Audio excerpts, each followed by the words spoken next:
Hello everyone, today I will show you how to manage complex projects in Monday.com. Many teams struggle with large projects, multiple tasks, and overlapping deadlines, but Monday.com helps you stay organized. First, break your project into boards. Create separate boards for planning tasks, milestones, and reporting. This keeps everything structured. Next, assign tasks clearly. Use the people column to assign owners for each task. This ensures accountability. Set start and due dates. Use timeline or date columns for every task.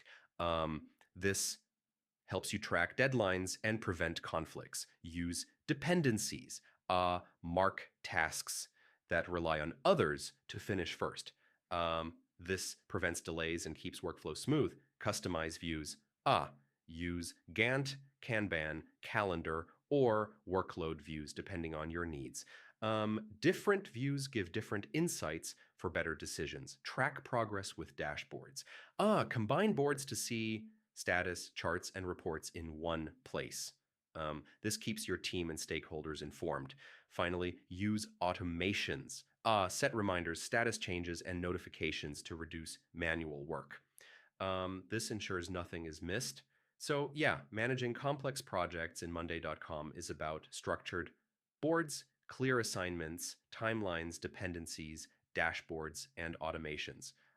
Follow these steps and your projects will run smoothly. Thanks for watching. Do like this video, subscribe to the channel, and comment below if you have any questions. See you in the next one.